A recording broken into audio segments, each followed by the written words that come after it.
even in Australia, but also I even go to global trade shows sometimes, that human connection now, I would say, is stronger now than what it was 10 years ago.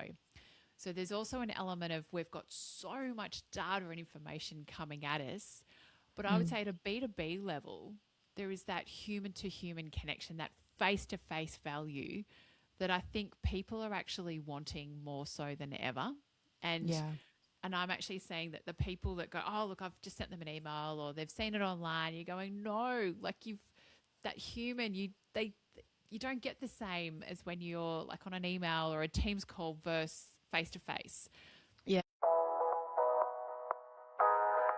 B2B Marketers Off the Record, sponsored by Headley Media, for honest, practical conversations about what's really working in B2B marketing.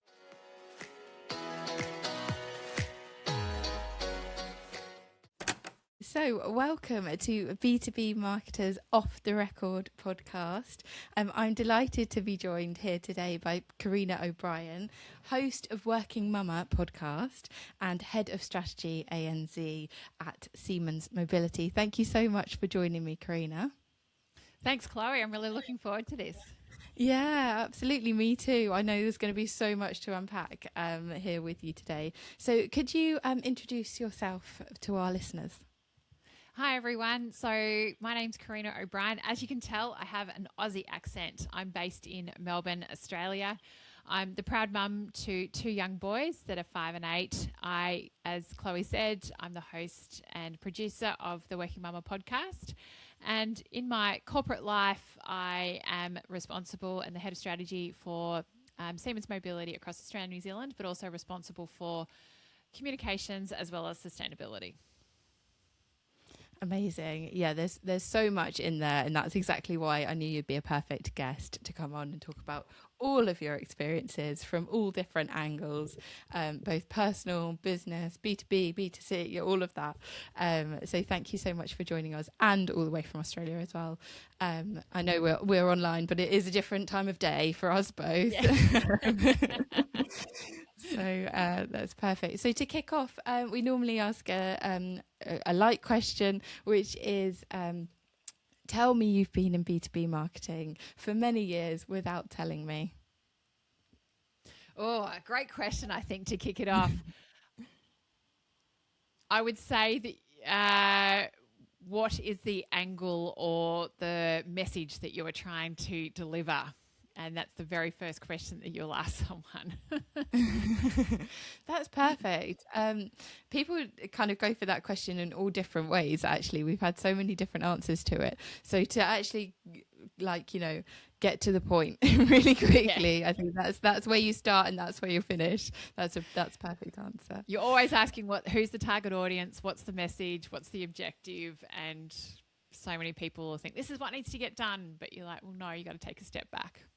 Yeah, 100%. It comes back to the narrative. That's what, marketing is storytelling at the end of the day. So perfect.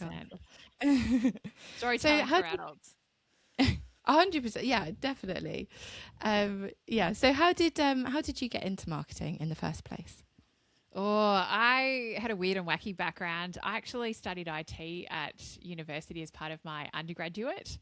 And then I worked in IT for a number of years, then went into sports management. So I was managing a large sports facility here in Melbourne.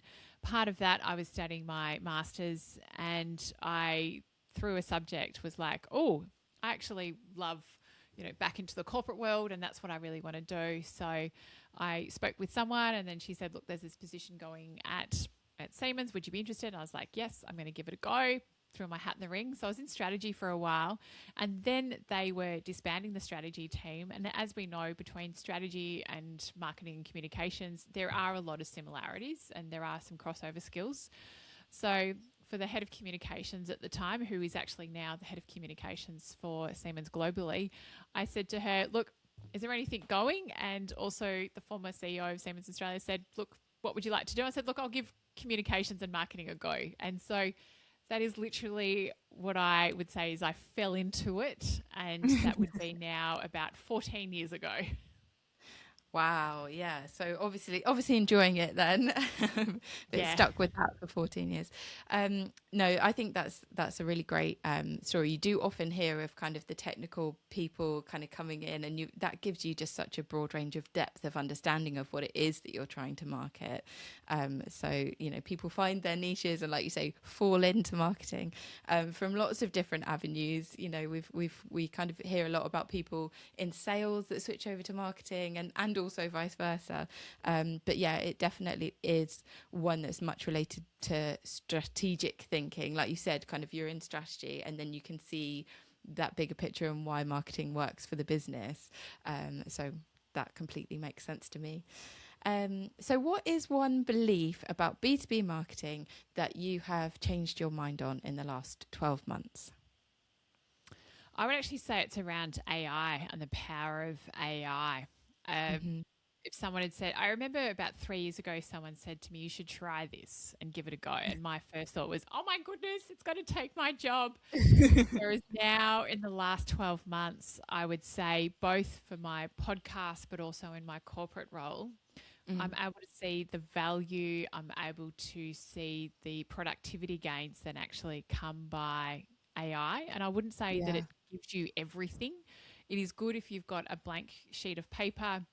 Even today, I was brainstorming on my iPad about a press release I need to write, but I know to help write the first draft of that with what I feed it is Yeah. what I'm seeing that benefit. So I think, yeah, definitely the last 12 months, AI has really transformed the way that hopefully I will work in the future. Yeah, I think there's been like a slow kind of hesitant adoption in some places, hasn't there? Like, it's kind of the AI search and everything has come about maybe 3 years ago and kind of really kicked off with everything. But I agree, and kind of from these conversations that I've been having over the last 12 months, the practical applications and learning where to find those efficiencies, like you've said, people have tried it out. You wouldn't just let it write a press release for you, but with that input and kind of using it as your kind of co-worker is where people do find those efficiencies. But definitely still kind of part of the testing phase, isn't it, before it's like scaled up to actually be kind of doing a lot of autonomous things. Unless you are finding that, what types of applications do you see it being used at? So for my podcast, I use it to edit. So literally with a click of a button, all the ums and ahs can go. And Yeah. that would usually take me 3 to 4 hours to edit some podcasts, particularly if there was one serial podcast. I remember every second word, no joke, was an and so it took me hours. That was painful to edit this one podcast. So definitely from that perspective, using AI there, I then can get a download of a transcript. I can upload it to either ChatGPT or Claude. I'm now paying for Claude because I've read a lot saying that that's better than ChatGPT, but it's interesting about how it takes a lot more for it to train your voice and for it to get used to your tonality and the like. So then I can upload a transcript and I can then say, write my show notes, come out with 10, say, podcast titles, but then I'm also feeding it at the same time of be like this, no, I want this, and what's working, what's not, remember this style. So from a podcast perspective, it has dramatically, I would say, improved my efficiencies. But then from a corporate perspective, it helps with planning. I know I use it quite a lot in strategy about overlaying different levels of data to then have an output as well. So in the last couple of weeks, I've actually seen the advantages of it's not just saying review this, but by using or creating a bot. Like, for example, we've created a bot for someone to actually help their tonality of writing their LinkedIn posts. And because Okay. sometimes they're like, I don't know what to write. So we've then created a bot. And so then they'll be able to then produce content based out of that. So I think it actually, for me, it's getting to think about what is the outcome or what am I looking for. So you've really got to Yeah. start with the end in mind Yeah. and then work backwards. Just like anything, rubbish in, rubbish out.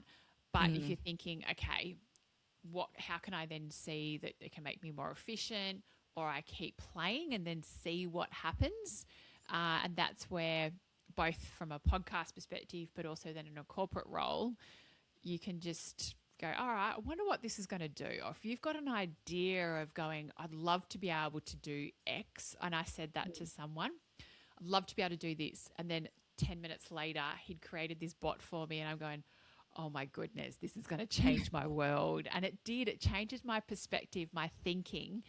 But also at the same time, I'm realizing that I'm starting to go a few steps ahead, but there's other people that are still, oh, is this going to take my job? And they're a bit doubtful. Yeah. So Yeah. I'm now realizing there's also a change management approach with the people around me. I might be sprinting ahead and seeing how cool this is, but then I also need to slow down to bring others along for the ride and to show the benefits and also the proof points about what I'm producing. Yeah, there absolutely is that evolution, isn't there? And it's just knowing what your place is and what its place is and how that works together, like you said, to achieve. So you're coming up with the ideas, and the human element there is really clear actually. In your example is, you know, you had the idea, you had the originality of thought and creativity to be like, this is what I want to do, and then that implementation was there, and then you've got the efficiencies and you're benefiting from that. So it's almost like that kind of perfect example to be able to take away and say, like, look, this is how it won't take your job. Like, you wouldn't be able to have done that without it. No. But it won't have just magically thought that you might need that, you know, that use case. It's definitely like the nature of those two things working together. Yeah, more of that critical thinking approach of, okay, what am I going to need and what are the different data sets or information to help feed it? So I think, yeah, if you're thinking, oh, look, right, review this LinkedIn post with no brief, no background, no context, it's not going to actually produce something that's actually worthwhile. You know, I think it's now referred to as like AI slob or something. Yeah, But actually, if you want something that is a lot more individual, that it's got your tonality and that, it does take some time to help build that up. And once you are working on it, you can then see the benefits. And I think it's starting to really differentiate, you know, some companies, just even the analytics. Like, obviously in marketing, there's so much data. And that's where, if you can help get the analytics to even help do that, it's going to save time and potentially also help marketing campaigns, help the audience that you're trying to target. But it's never going to get you 100%. Like, it's probably sometimes going to help fill a blank sheet of paper, help you with some time. But I cannot stress, you still need that human oversight in what you're doing with it. 100%. I think what you're talking about with the audience there is a really key piece, because people are using it and relying on it and kind of, you know, accepting the truth of it, even though there's a very kind of obvious reason why you shouldn't do that. And, like, you know, the kind of the hallucinations and the risks of relying on it. But we are seeing a lot more, especially in kind of B2B. That's where people go to for their research and things like this. So would you say, what shifts are you seeing in how B2B buyers are behaving right now?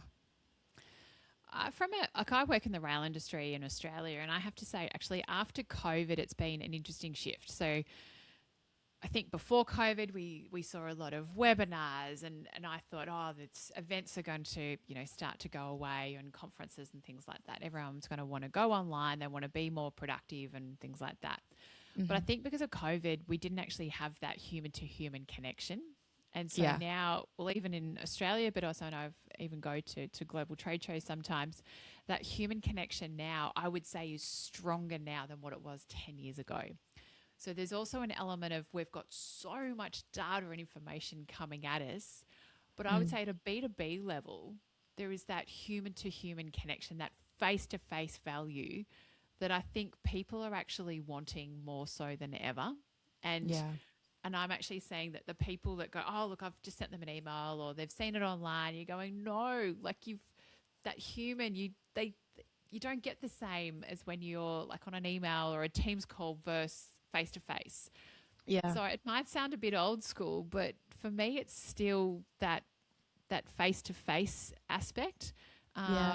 I think also weirdly it cuts out some of the noise that you've got online. People's inboxes are crazy. The WhatsApp messages are going off and the Teams messages.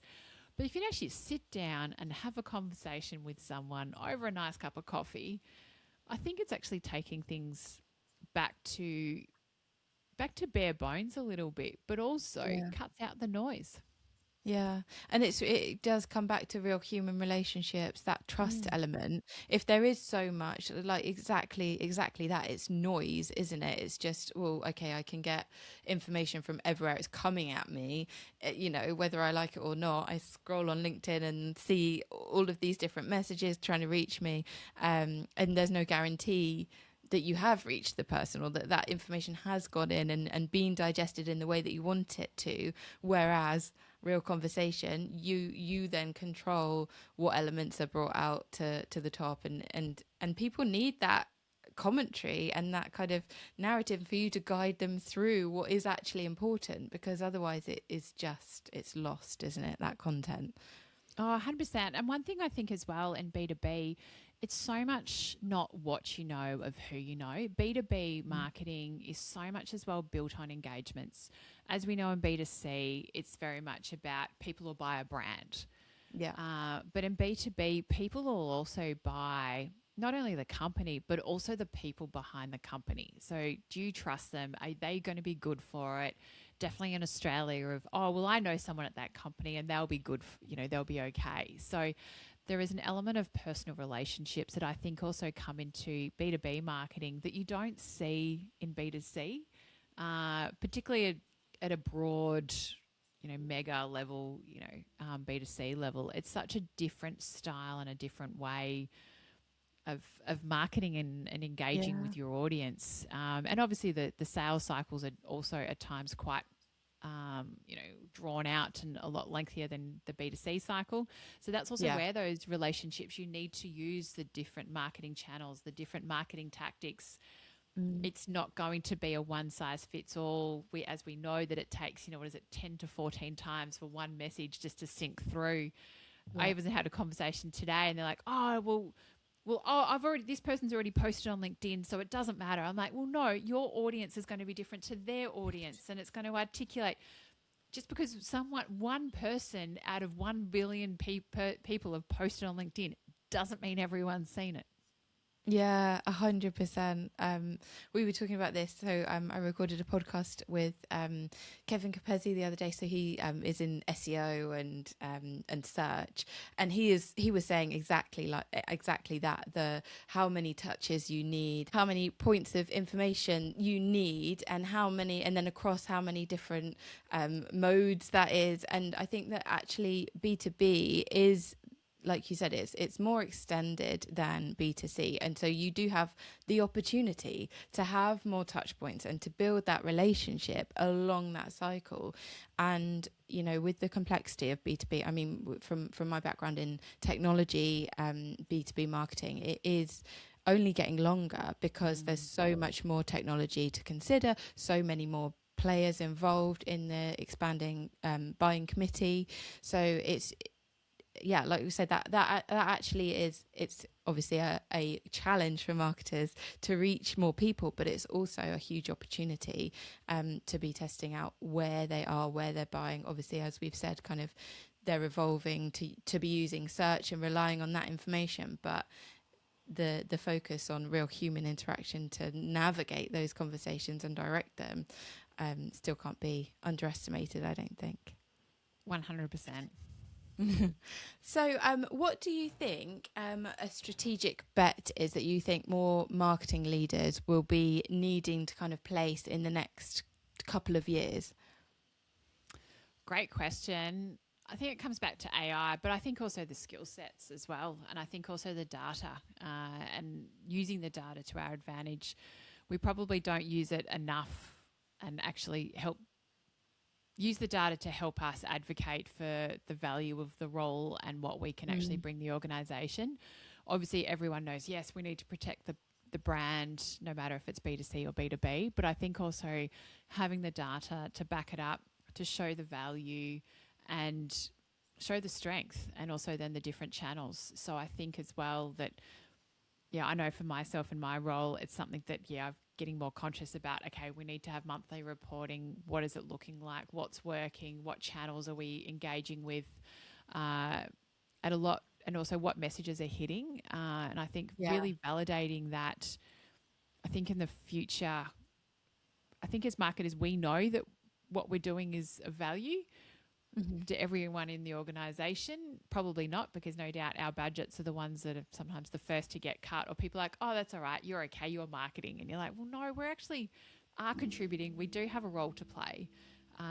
So I think validating that, and I think AI can actually help us, but I think also making sure that we are skilling up young workers that, you know, that are giving them the skills and also giving them the all-rounded perspective on it. As we know, marketing is not just one channel, one activity, you know, one campaign, but there's so much that we can learn from a variety of the different skill sets that you get from marketing. And I also overlay that with communications, you know, interchange the two at times, because I think there's a value of understanding both worlds. But yeah, it's interesting that things are evolving so rapidly, but I think also keeping up to date with technology, what platforms are available, Mm. not sitting still, because if we're sitting still, we're technically going backwards. So I think definitely, yeah, there's an element of data and reporting, but there's also an element of technology, but then also a third element of people. Okay, yeah, I like what you're doing there with the building blocks and kind of setting out some frameworks to work with about, yeah, looking forward strategically. You're absolutely right. Well, a huge part of what marketers do is proving their worth, which is, it seems like, you know, we are the only department that has to do that Yeah. constantly. But, you know, as you've said, using the data that we have, using those platforms, I think that's such a key thing you mentioned there. Where if we're not moving, we're moving backwards, because everything else is like, you know, we're not staying with the tide there, are we? We're kind of like, yeah, would be left behind.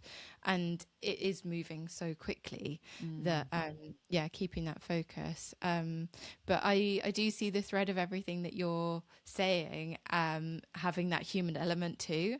So it's a real balance. Yeah, I It's think you, really you can't take away the people of it. And I know that I was at a workshop recently with someone, and they were saying, well, do we replace people with an AI tool? But then also when you get into the cost of AI and that, uh, sometimes it's actually not. So I think, yeah, I think humans have still got a role to play, and I think there's also that human connection. So you're right. Yeah, maybe I'm also being a bit biased that I don't want to lose my role and things, but I think it's also about still showing your value and your worth. And I think to be able to do that, you've got to keep up to date. And that's been so much in technology. If you look over the last 50 years of, you know, as we Mhm. had email come on, computers, and it's as the internet, and things have constantly evolved and changed with technology. So Yeah. if you're not keeping up to date, you will make yourself redundant. Yeah, absolutely. And that just goes to show, yeah, we do adapt, don't we? Like email came in, you know, computers came in. We have adapted. The working world is so much different than it was 5, 10, 50 Mm. years ago, you know. So yeah, there's definitely room for everyone, I think, here, as we adopt the new technologies.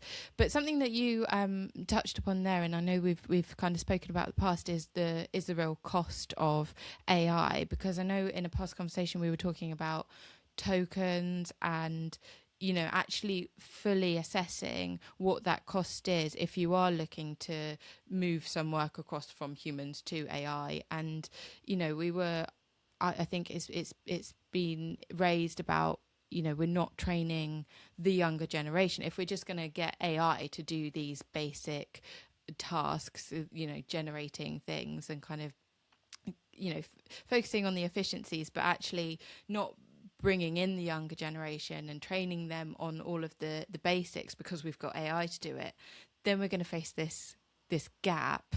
Mm. And is it worth it? Like you said, is the cost truly does it make sense for you and your business? I know you were talking about considering that recently. Yeah, it's interesting to see how organisations, and I think a lot of media headlines will say, oh, AI. But as you say, there is a cost of the tokens. And so then you actually do need to weigh it up. And I was hearing this analogy from someone that said, right, how much are the tokens going to cost? And they're obviously going to start inflating and getting more and more expensive as, your Anthropics and the like that want to make more and more money. But then they actually worked out that given the cost of tokens, it actually, and what they were wanting those tokens to do, actually didn't replace the people. So they ended up actually keeping both of those roles and obviously just changing it a little bit. But it's one of those things that it actually, for me, made me think of like, okay, everyone instantly thinks AI, it's going to, so productive and that. But there is also a cost overlay that you also do need to consider. And it's something that I was actually working on something the other day, and I said to someone, well, how much is this costing? And I had an intern in the meeting as well, and he looked at me a bit strangely of like, oh, I haven't actually heard that analogy yet. Because we're still very much, the diagram and the 4-quadrant of storming, forming and the like. So I think we're very much still, from an AI perspective, just that test and learn. We're storming to work out what's it like. We're like little kids at the moment of just playing and exploring.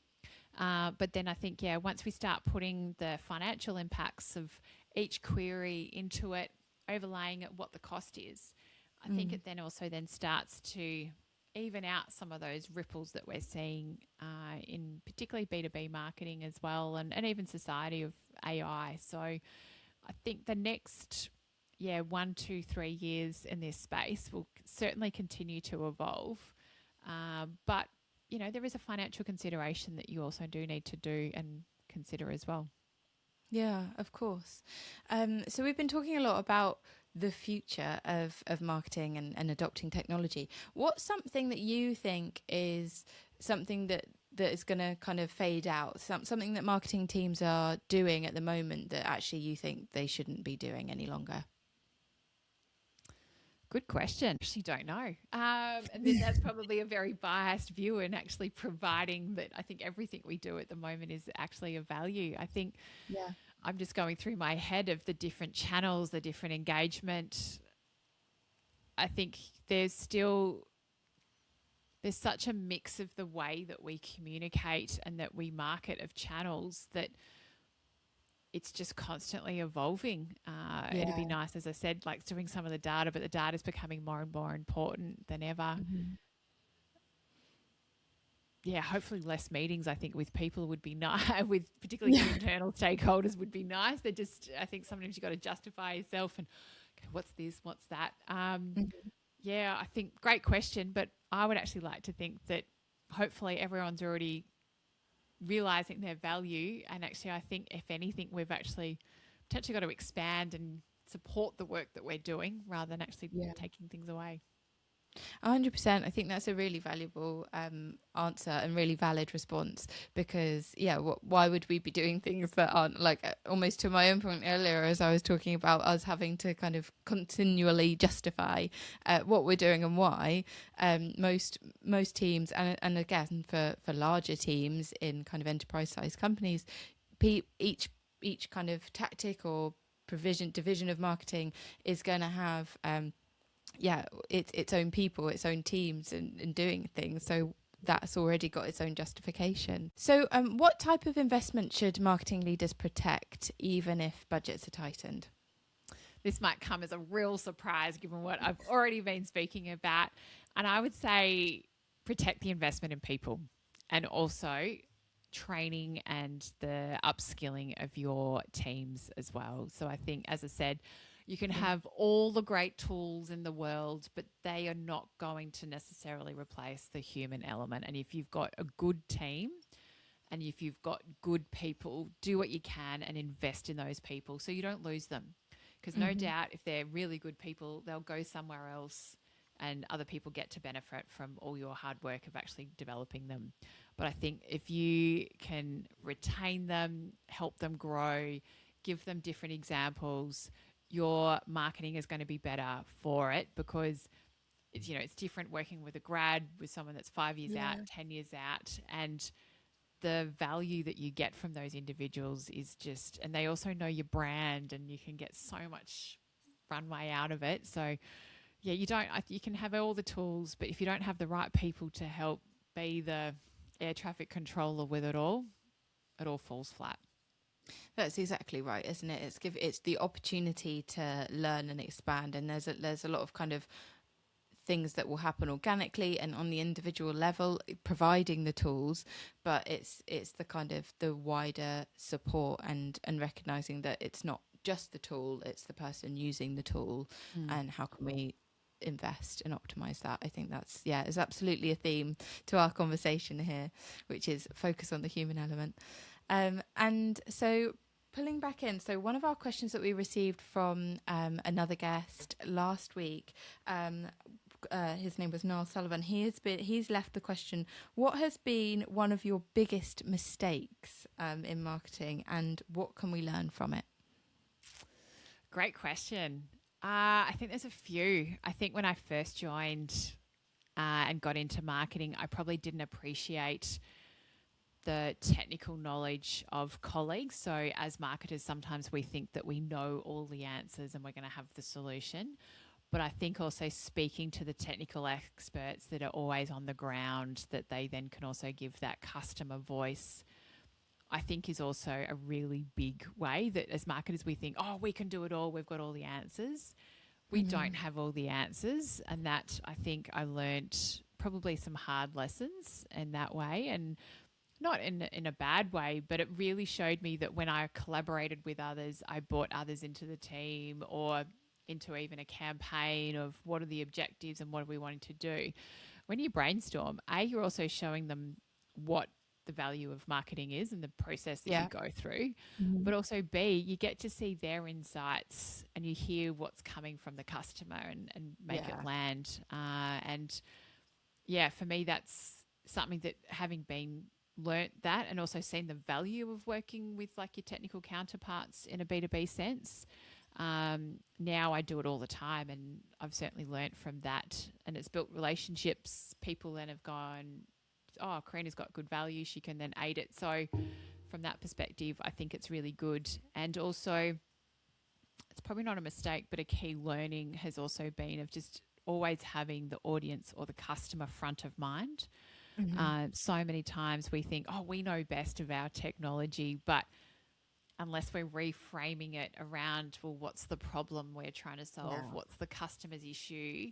If we don't have them at the heart of what we are doing, the campaign, everything may just fall flat because we've got the wrong objectives and the wrong ambitions from the very start. 100%. That speaks so much truth to particularly technology. A lot of, and B2B SaaS, everything.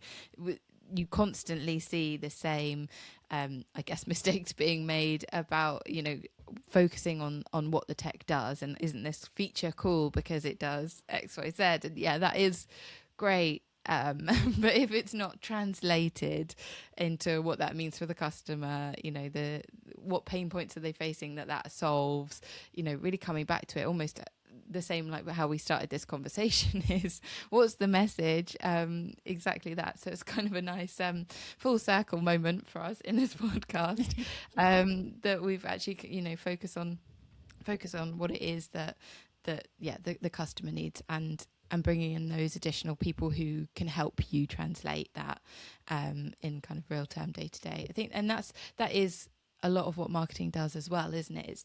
It's the department that kind of sits between all the other departments. It has a lead into finance, it has a lead into obviously sales and revenue, but kind of much wider, translating the technical side to customers and things like that. So it's very, very broad. So the perfect answer.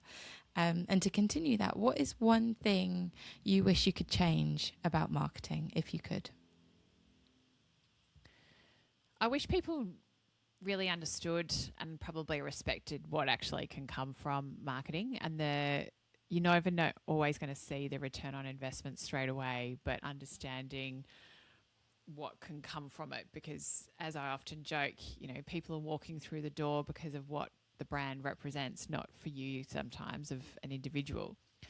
Yeah. And so I think also if people understood, the marketing funnel, that people go, oh, I'm just going to do a LinkedIn post. And then when you then take a step back and saying, well, what's the message? What are you trying to do? And there's so much more to it that it's a bit of the dark arts that people can't say, right, it's like in finance, 1+1 = 2. But in marketing, it's 1+1. Well, who's the audience? And there's just a lot more questions. So Yeah. it's not clear and always concise for some people. And it would be nice that people understood and actually, I think, saw the value of, okay, right, people are buying something because of brand, what it represents, because of all the different touch points that company or individual has had.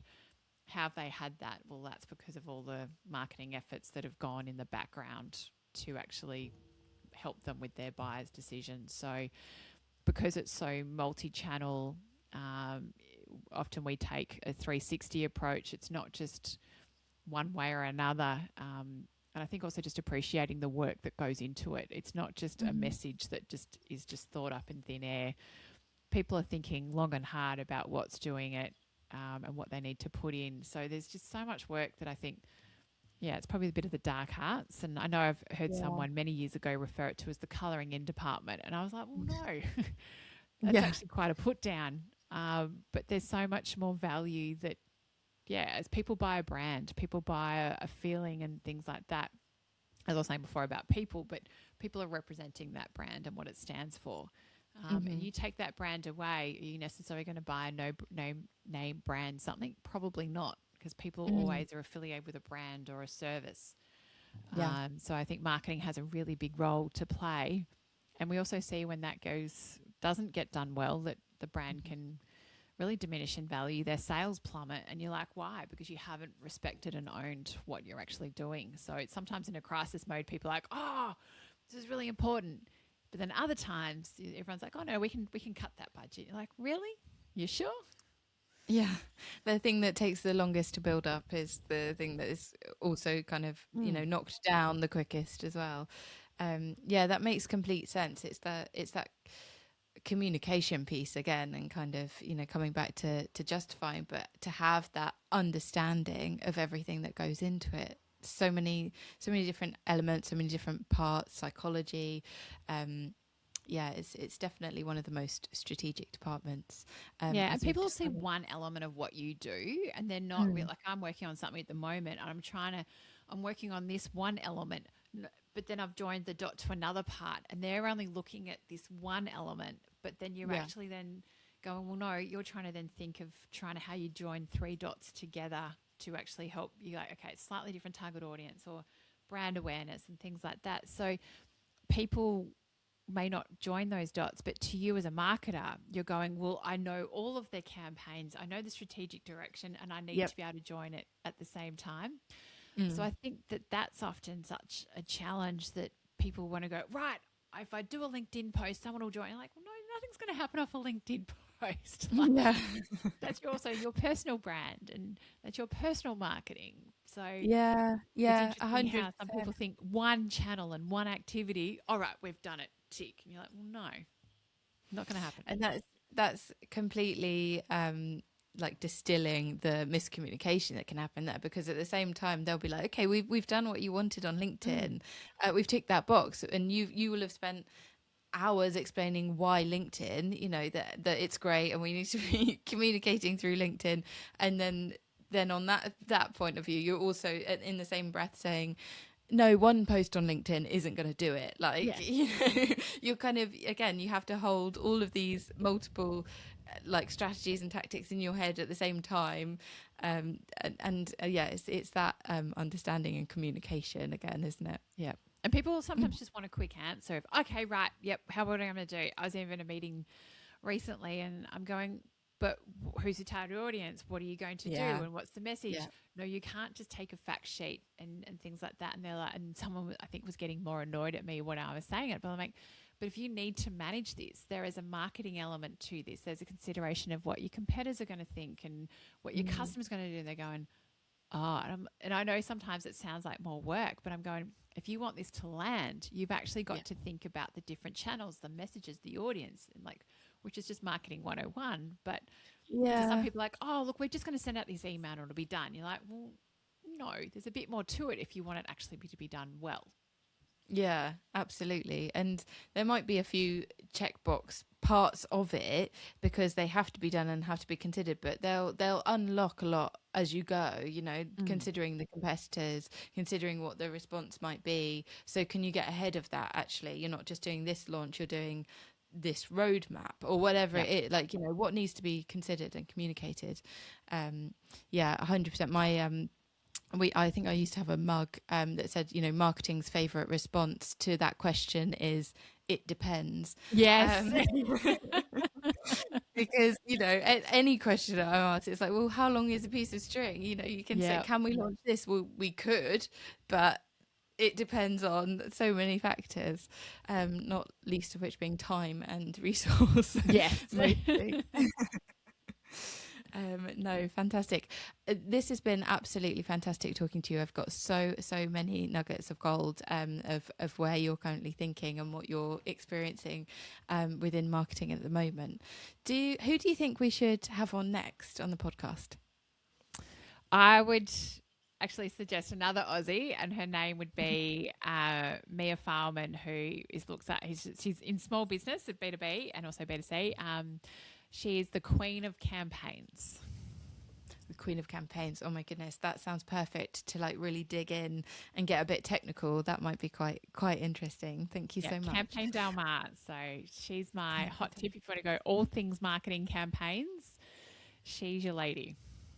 Perfect. Okay, I will absolutely be reaching out to her. And then what question, whether it's for her or not, what question would you like to leave for our next guest? I would say, why do you do what you do? It's not what you do, but why, the famous Simon Sinek. So why do you do your role? That's perfect. I like these. There's been a lot that are quite practical questions. You know, obviously we've talked a lot about AI shaping the future. So we've had kind of about practical implementations, but I like that. That kind of goes with the pod, kind of bringing the conversation up to more strategic thinking. So yeah, we've definitely had a few themes in here about that. That's perfect. Thank you so much. You've been an amazing guest. Can you tell people where they can find you? Yes, if you'd like to listen to the Working Mumma podcast, just search on Apple Podcasts or on Spotify for Working Mumma, Mumma. My name's Carina O'Brien. You can look me up on LinkedIn. It's Carina with a C. And otherwise, I'm on Instagram for Working Mumma Community as well. So otherwise, you just Google Carina O'Brien and hopefully you find me from Australia, not the newsreader in Ireland. Okay. That's perfect. Yes, no, we wouldn't want to confuse you with a newsreader. But thank you so much. Yeah, I have been listening to the Working Mumma podcast, and that's absolutely fantastic. So I'm hoping that what we've said, and you know, your approach and that human first element is obviously included, and kind of part of how Working Mumma is set up. So fantastic. We'll direct people to go and find you there. But thank you very much for being on the show. No, thank you so much for the opportunity, Chloe, and for reaching out for all the way in Australia. So thank you so much. I've loved the chat.